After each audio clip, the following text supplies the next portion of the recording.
Halo teman-teman, ketemu lagi barengan gua Vivit sebagai host kalian di Crypto News Indonesia, di sebuah channel di mana kalian bisa mendapatkan update seputar dunia cryptocurrency dan juga blockchain industri. Bitcoin tiba-tiba jeblok. Dalam hitungan hari, lebih dari 100 miliar dolar lenyap dari market kripto. Pertanyaannya cuma satu teman-teman, apakah ini bottom atau baru awal penurunan?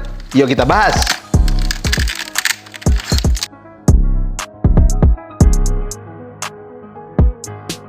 Faktor makro paling gede datang dari Jepang. Pasar lagi panik karena Bank of Japan diprediksi bakal naikin suku bunga. Kelihatannya sepele, tapi efeknya gede banget. Karena selama ini Jepang itu sumber yen carry trade. Investor minjem yen murah, terus dipakai buat beli saham, kripto, dan juga aset beresiko. Begitu suku bunga Jepang naik, carry trade dibubarin, aset beresiko dijual, dan tentu saja Bitcoin kena imbas. Dari sejarah, nggak bohong. Di beberapa kejadian sebelumnya, setelah Bank of Japan naikin suku bunga, Bitcoin bisa drop 20-30%. Makanya sebelum keputusan keluar pun, pasar sudah duluan de-risking. Di waktu yang sama, pasar juga lagi nunggu data ekonomi Amerika Serikat. Inflasi, tenaga kerja, kebijakan The Fed, semuanya bikin arah pasar jadi abu-abu teman-teman. Walaupun The Fed sempat nurunin suku bunga, mereka bilang kami masih hati-hati. Dan sekarang Bitcoin makin diperlakukan kayak aset makro, bukan cuma hedge atau aset alternatif. Begitu arah kebijakan The Fed nggak jelas, trader jangka pendek milih nunggu di pinggir.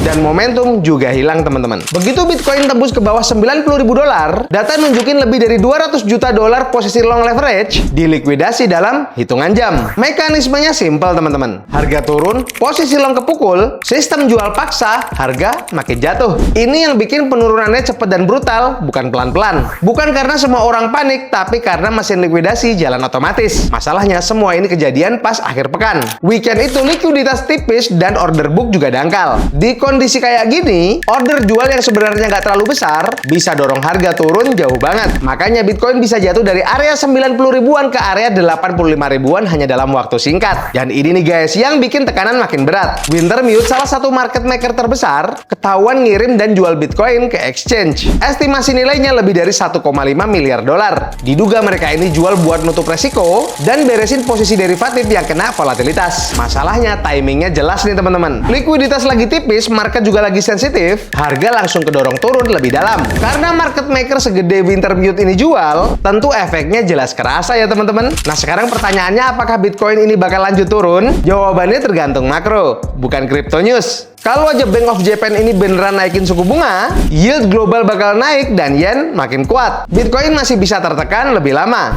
Tapi nih teman-teman, kalau pasar sudah price in semua ini dan data Amerika Serikat mulai melemah, sehingga harapan pemangkasan suku bunga muncul lagi, Bitcoin bisa mulai stabil setelah badai likuidasi selesai. Yang jelas penurunan ini bukan karena sistem kripto yang rusak, tapi murni karena tekanan makro, leverage, dan juga likuiditas. Jadi gimana nih guys menurut kalian? Apakah ini adalah area buat akumulasi? Apa masih terlalu dini buat kita masuk? Coba tulis pendapat kalian di kolom komentar. Tapi jangan lupa teman-teman untuk selalu manage keuangan kalian dengan baik, karena kendali keuangan tetap ada di tangan kalian. Jangan lupa juga untuk selalu lakukan do your own research, karena kalian wajib untuk meresearch, meneliti, dan menganalisa setiap proyek-proyek kripto ataupun aset-aset kripto yang bakal kalian beli, kalian ikuti, atau mungkin juga kalian investasikan. Kalau kalian suka dengan video kali ini, kalian boleh like, komen, dan juga subscribe. Jangan lupa untuk share ke teman-teman kalian. Sampai jumpa di video-video selanjutnya. Dadah!